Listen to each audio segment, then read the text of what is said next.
Your sister deserves it, my parents declared, as they handed her everything. The house, the money, the future I bled for. I was left with nothing but silence. A month later, my mom's text popped up. The mortgage is due.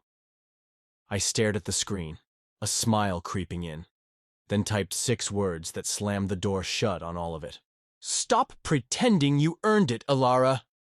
My father's voice cracked against the walls. The dining table rattled from his fist, half-empty wine glasses quivering like they knew the truth before we did. My sister crossed her arms, chin raised like a queen guarding her throne. Mom sat at the far end, eyes red, silent tears carving paths on her face. I leaned against the doorframe, silent, watching. "Don't look at me like that, Kyle," Alara snapped, her words sharp enough to slice skin. "You think you're better? You think you deserve what we gave me?" The room stilled. My father's eyes cut into me. "Don't act innocent," he said. "We know what you did. We know. My name's Cale Rowan, 26 years old.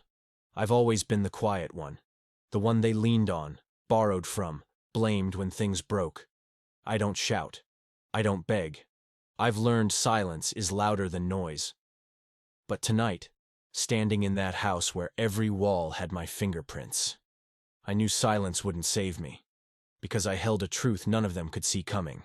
Family members introduced: Alara Rowan, 24, my sister. Sharp tongue, perfect grades, the golden child who never paid for her mistakes. Marcus Rowan, 52, my father. A man who confuses control with love and pride with leadership. Iris Rowan, 48, my mother. Quiet, fragile, but her silence often screamed louder than his shouting. "Cale, say something," Mom whispered through tears, but Alara cut her off. "He has nothing to say. He never does." I stayed still, but in my chest, a storm was waking. It spilled out: the will, the house, the bank account, everything my parents owned, left to Alara. "You think she deserves this?" I finally asked, my voice steady, almost calm. "She hasn't worked a single day for it. I was the one paying off your loans, covering the hospital bills, fixing this house when it was falling apart." Father waved me off. "You did what you were supposed to. Alara is the future." And then Alara smiled, too quickly, like she already knew this was coming. "That's the game, isn't it?" I said, stepping closer to the table. "You break me, and she shines. You empty me, and she thrives." "Cale." Mom tried to interrupt, but my father slammed his glass down. "Enough. This isn't about you." I looked each of them in the eye. "No. It's not about money. It's about what you all did to me."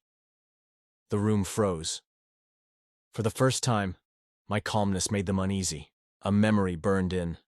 3 years ago, me, working double shifts to pay Dad's gambling debts while Alara partied in Miami. Mom begging me not to tell anyone. Dad promising he'd pay me back. The smell of whiskey in his jacket. The sting of humiliation when the landlord called me, not them, for the rent. And Alara, she knew. She always knew. Her smirk tonight told me that memory wasn't mine alone. "Tell him, Alara," I said. Her face went pale. "Tell him whose name is really on the loan papers. Tell him why the house is in your name, because Dad couldn't qualify, because you forged my signature to save him." Father's chair scraped back. "You... what?" Mom gasped. Alara's lips trembled, but no words came.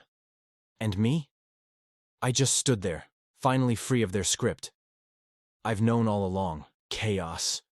Dad shouting, Mom sobbing, Alara begging, blaming me, twisting the story. I didn't raise my voice. Not once. Instead, I whispered the words that had been rotting in me for years. "I gave you all my silence. Tonight I give you the truth." And then, the shock. Mom turned on her. "You lied to me, Alara. You lied to all of us." The house felt like it cracked open, and for once, I wasn't the one standing in the rubble. I grabbed my jacket. My father yelled after me. My mother whispered, "Kyle, wait, please." I paused at the door, but didn't look back. They'll never see me the same again, I thought. And I don't need them to. Alara's voice broke behind me. "Kyle, I'm sorry." but it was too late. This time I walked away not in anger, but in freedom. A month later, Mom's text buzzed on my phone. The mortgage is due. I stared at the screen, felt the old weight trying to crawl back. Then I smiled, slow and steady, and I typed 6 words that ended it all.